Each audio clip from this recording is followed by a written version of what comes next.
त्रिदलं त्रिगुणाकारं त्रिनेत्रं च त्रियायुधं त्रिजन्मपापसंहारम् एकबिल्वं शिवार्पणम् अखण्डबिल्वपत्रेण पूजिते नन्दिकेश्वरे शुध्यन्ति सर्वपापेभ्यः एकबिल्वं शिवार्पणम् सालग्रामशिलामेकं जातु विप्राय योऽर्पयेत् सोमयज्ञमहापुण्यम् एकबिल्वं शिवार्पणम्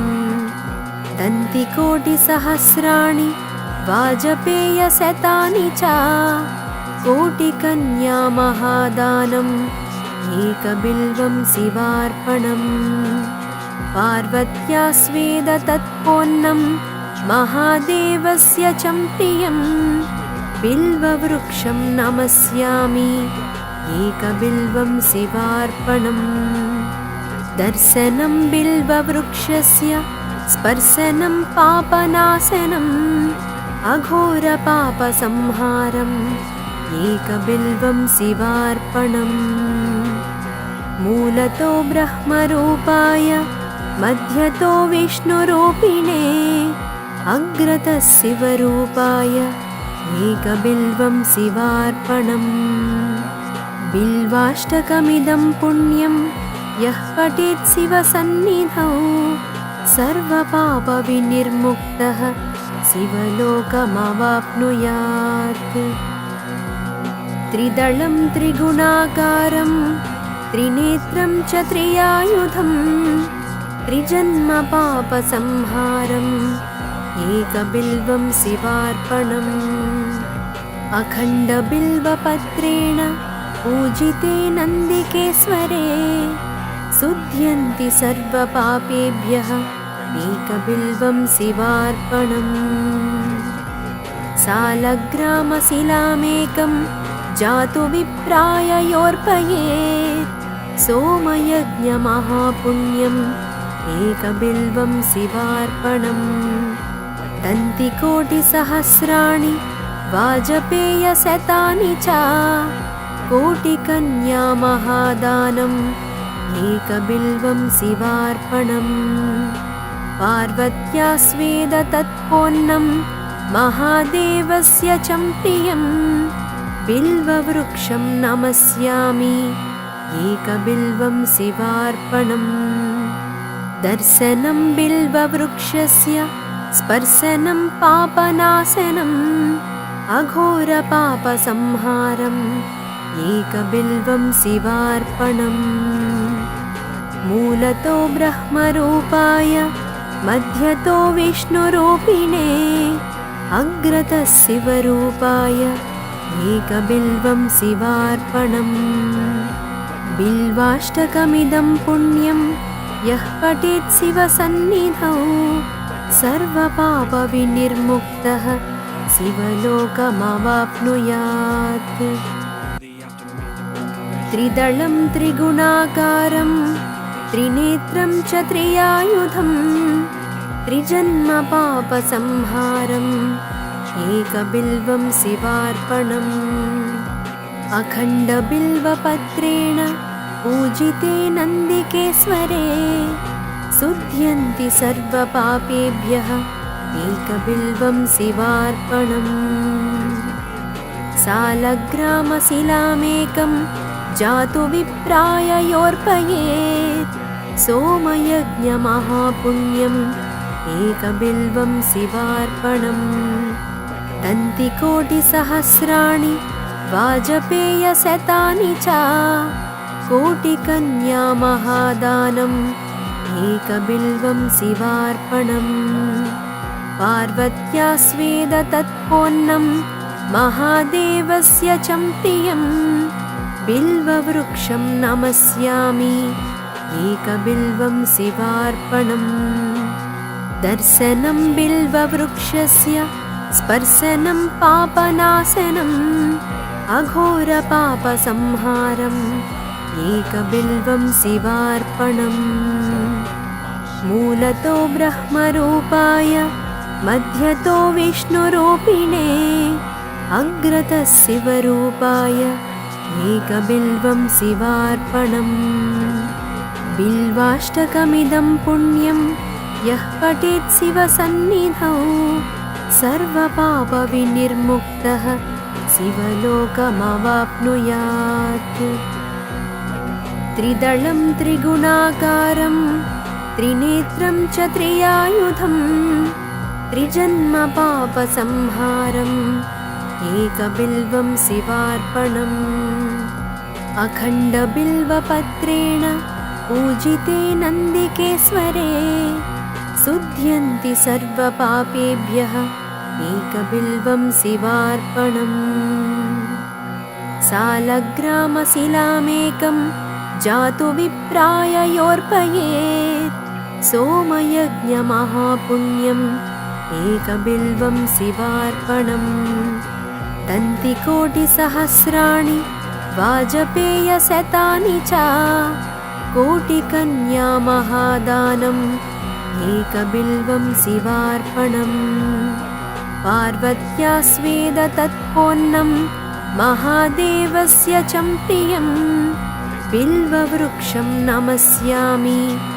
एकबिल्वं शिवार्पणम्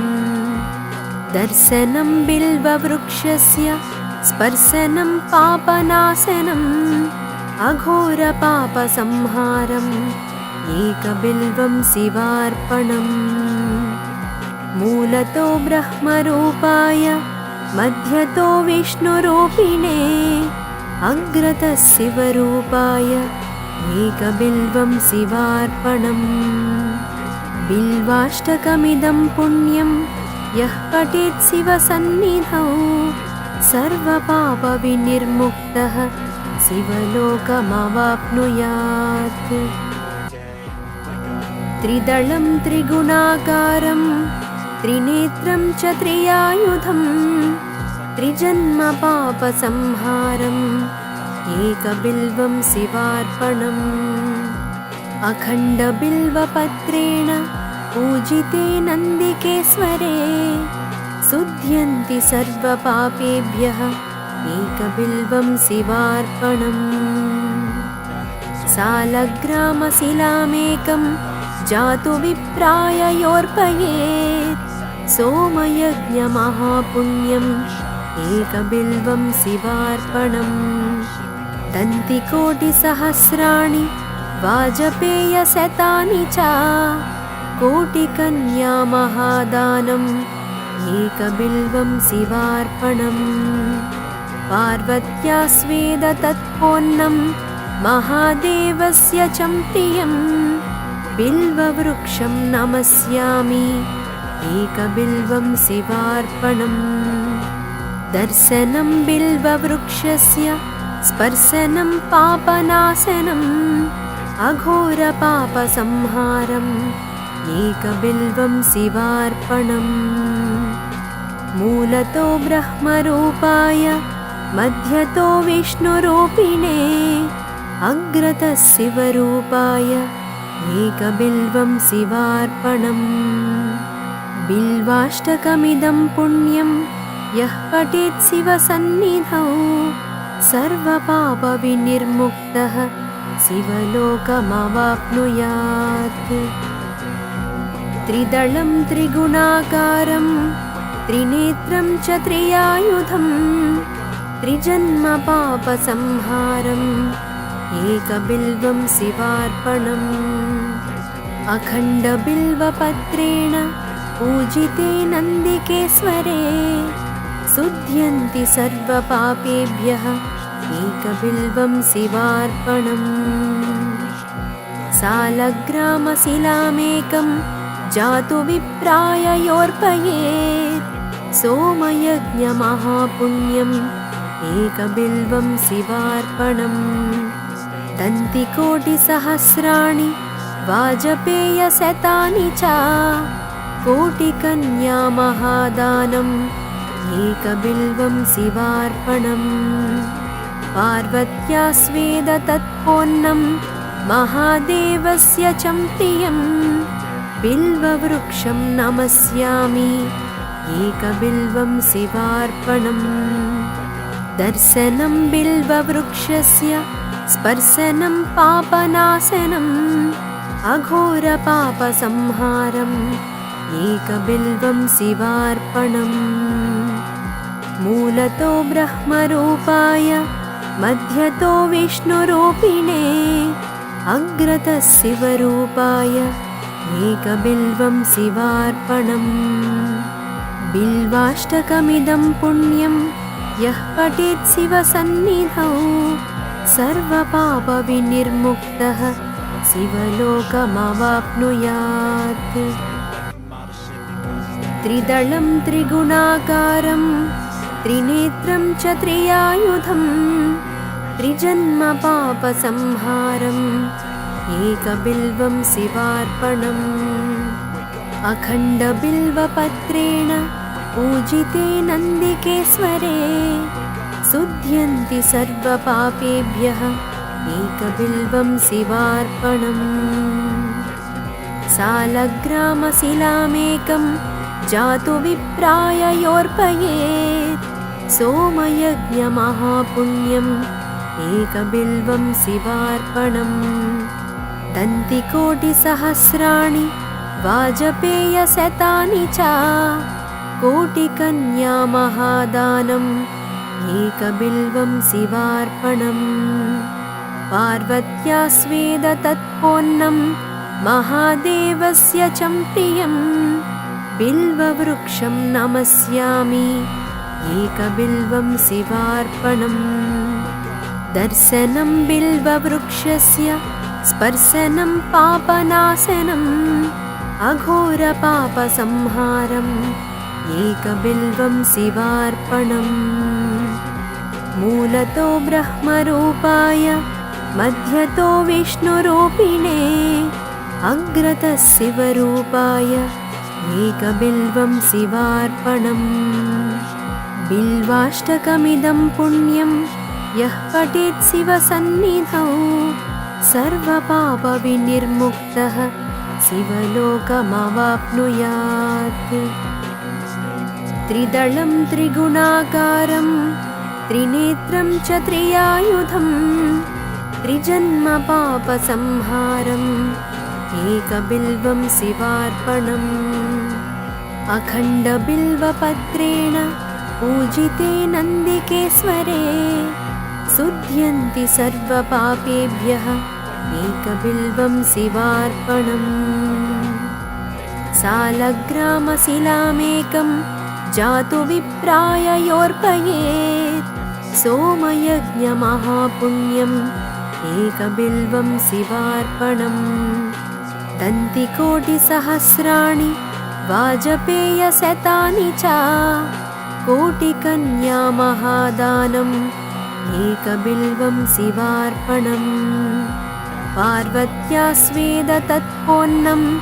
महादेवस्य च प्रियं बिल्ववृक्षं नमस्यामि एकबिल्वं शिवार्पणम् दर्शनं बिल्ववृक्षस्य स्पर्शनं पापनाशनम्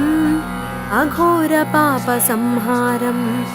एकबिल्वं शिवार्पणम् मूलतो ब्रह्मरूपाय मध्यतो विष्णुरूपिणे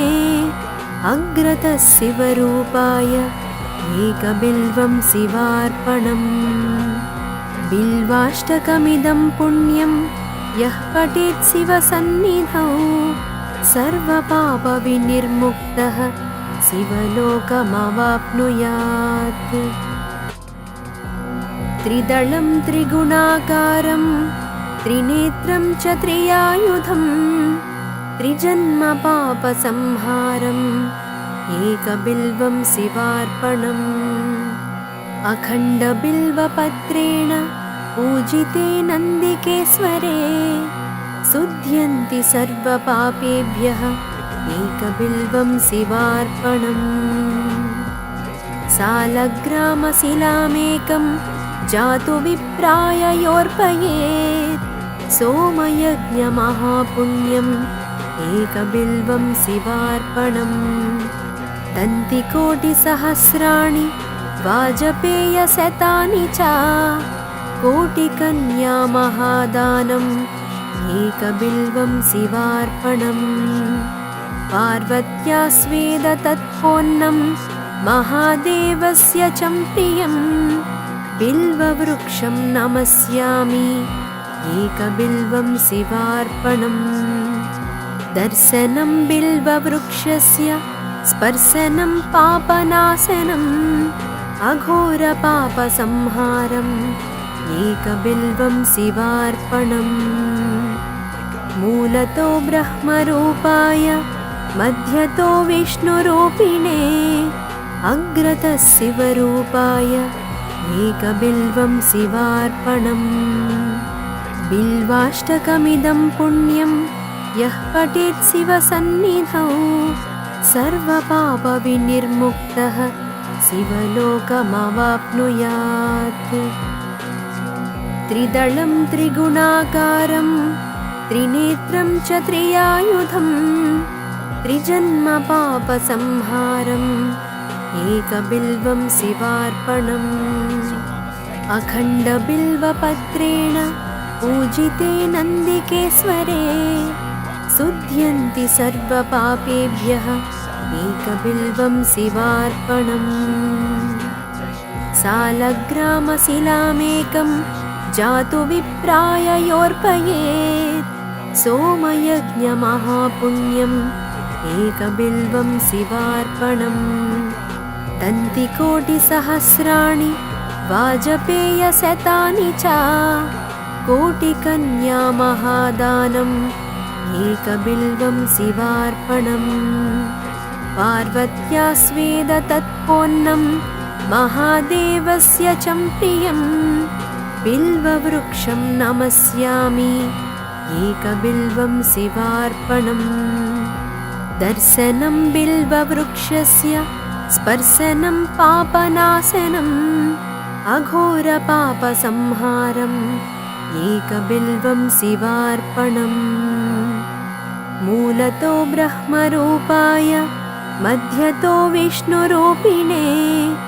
अग्रतः शिवरूपाय एकबिल्वं शिवार्पणम् बिल्वाष्टकमिदं पुण्यं यः पठेत् शिवसन्निधौ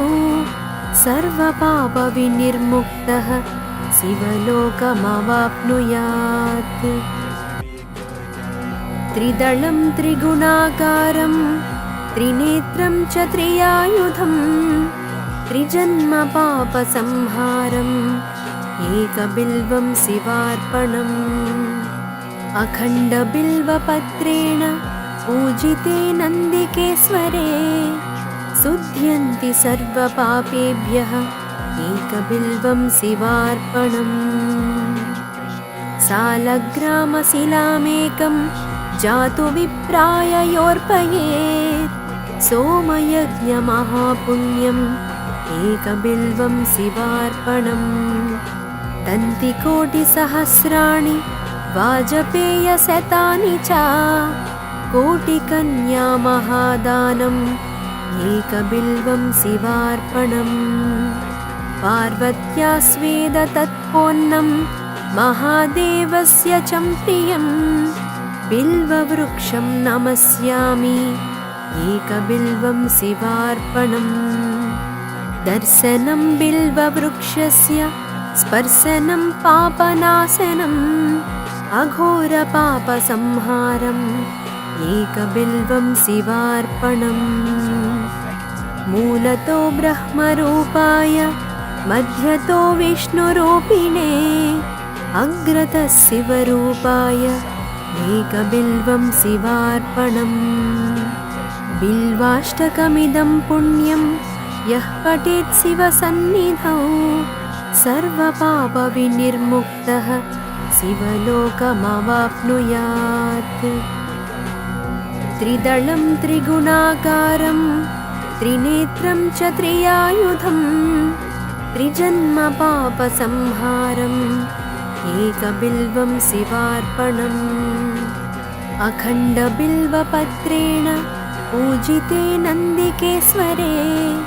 शुध्यन्ति सर्वपापेभ्यः एकबिल्वं शिवार्पणम् सालग्रामशिलामेकं जातु विप्राय योर्पयेत् सोमयज्ञमहापुण्यम् एकबिल्वं शिवार्पणम् दन्तिकोटिसहस्राणि वाजपेयशतानि च कोटिकन्या महादानम् एकबिल्वं शिवार्पणम् पार्वत्या स्वेद तत्पोन्नं महादेवस्य च प्रियम् बिल्ववृक्षं नमस्यामि एकबिल्वं शिवार्पणम् दर्शनं बिल्ववृक्षस्य स्पर्शनं पापनाशनम् अघोरपापसंहारम् एकबिल्वं शिवार्पणम् मूलतो ब्रह्मरूपाय मध्यतो विष्णुरूपिणे अग्रतः शिवरूपाय एकबिल्वं शिवार्पणम् बिल्वाष्टकमिदं पुण्यं यः पठेत् शिवसन्निधौ सर्वपापविनिर्मुक्तः शिवलोकमवाप्नुयात् त्रिदलं त्रिगुणाकारं त्रिनेत्रं च त्रियायुधं त्रिजन्मपापसंहारम् एकबिल्वं शिवार्पणम् अखण्डबिल्वपत्रेण पूजिते नन्दिकेश्वरे शुध्यन्ति सर्वपापेभ्यः एकबिल्वं शिवार्पणम् सालग्रामशिलामेकं जातु विप्राय योर्पयेत् सोमयज्ञमहापुण्यम् एकबिल्वं शिवार्पणम् दन्तिकोटिसहस्राणि वाजपेयशतानि च कोटिकन्या महादानम् एकबिल्वं शिवार्पणम् पार्वत्या स्वेद तत्पोन्नं महादेवस्य च प्रियम् बिल्ववृक्षं नमस्यामि एकबिल्वं शिवार्पणम् दर्शनं बिल्ववृक्षस्य स्पर्शनं पापनाशनम् अघोरपापसंहारम् एकबिल्वं शिवार्पणम् मूलतो ब्रह्मरूपाय मध्यतो विष्णुरूपिणे अग्रतः शिवरूपाय एकबिल्वं शिवार्पणम् बिल्वाष्टकमिदं पुण्यं यः पठेत् शिवसन्निधौ सर्वपापविनिर्मुक्तः शिवलोकमवाप्नुयात् त्रिदलं त्रिगुणाकारं त्रिनेत्रं च त्रियायुधं त्रिजन्मपापसंहारम् एकबिल्वं शिवार्पणम् अखण्डबिल्वपत्रेण पूजिते नन्दिकेश्वरे शुध्यन्ति सर्वपापेभ्यः एकबिल्वं शिवार्पणम् सालग्रामशिलामेकं जातु विप्राय योर्पयेत् सोमयज्ञमहापुण्यम् एकबिल्वं शिवार्पणम् दन्तिकोटिसहस्राणि वाजपेयशतानि च कोटिकन्या महादानम् एकबिल्वं शिवार्पणम्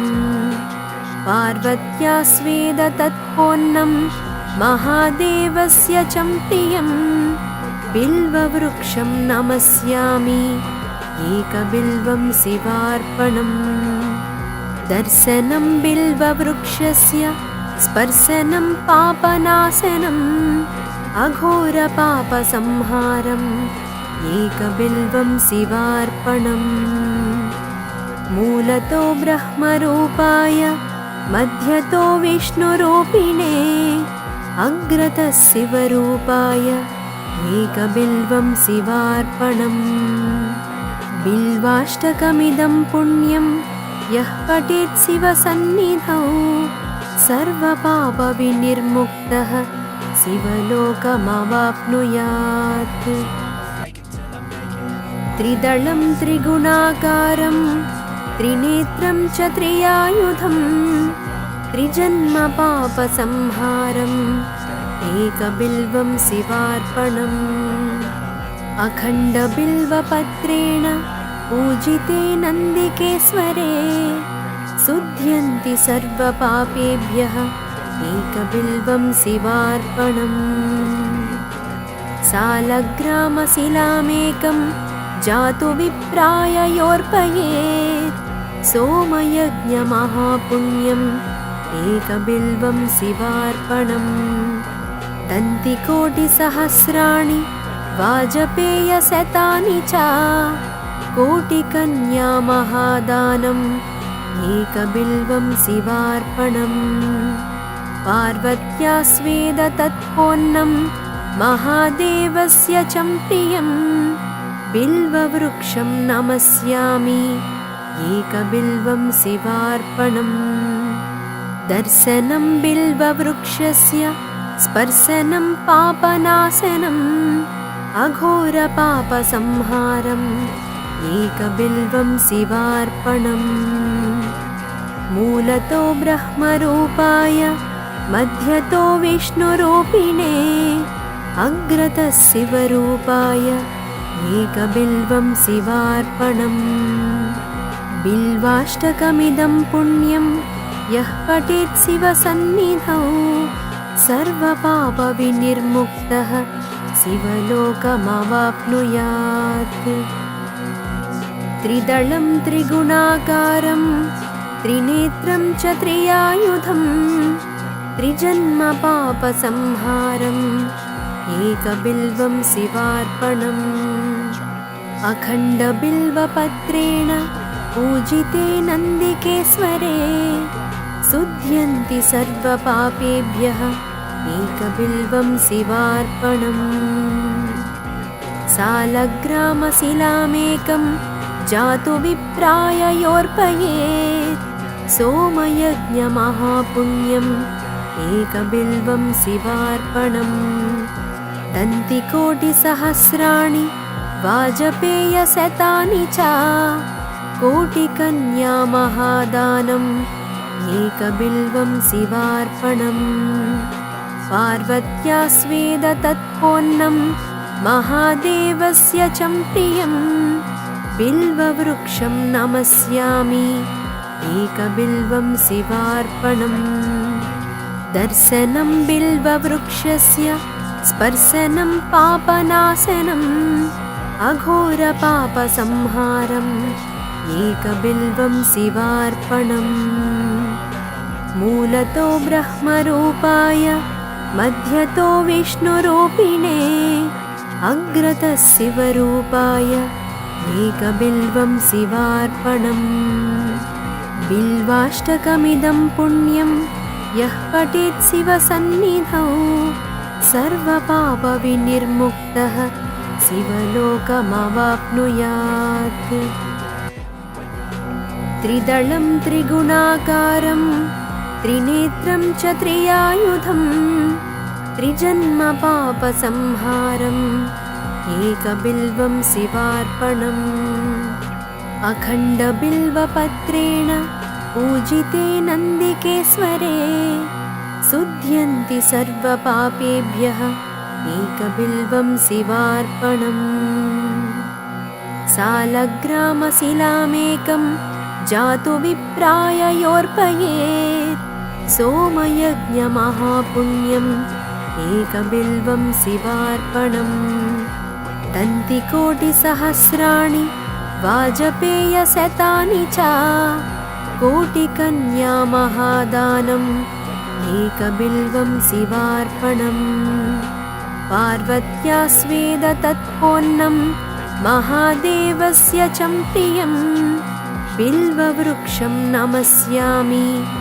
एकबिल्वं शिवार्पणम् दर्शनं बिल्ववृक्षस्य स्पर्शनं पापनाशनम् अघोरपापसंहारम् एकबिल्वं शिवार्पणम् मूलतो ब्रह्मरूपाय मध्यतो विष्णुरूपिणे अग्रतः शिवरूपाय एकबिल्वं शिवार्पणम् बिल्वाष्टकमिदं पुण्यं यः पठेत् शिवसन्निधौ सर्वपापविनिर्मुक्तः शिवलोकमवाप्नुयात्। त्रिदलं त्रिगुणाकारं त्रिनेत्रं च त्रियायुधं त्रिजन्मपापसंहारम् एकबिल्वं शिवार्पणम्। अखण्डबिल्वपत्रेण पूजिते नन्दिकेश्वरे शुध्यन्ति सर्वपापेभ्यः एकबिल्वं शिवार्पणम्। सालग्रामशिलामेकं जातु विप्राय योऽर्पयेत् सोमयज्ञमहापुण्यम् एकबिल्वं शिवार्पणम्। दन्तिकोटिसहस्राणि वाजपेयशतानि च कोटिकन्या महादानम् एकबिल्वं शिवार्पणम्। पार्वत्या स्वेद तत्पोन्नं महादेवस्य च प्रियं बिल्ववृक्षं नमस्यामि एकबिल्वं शिवार्पणम्। दर्शनं बिल्ववृक्षस्य स्पर्शनं पापनाशनम् अघोरपापसंहारम्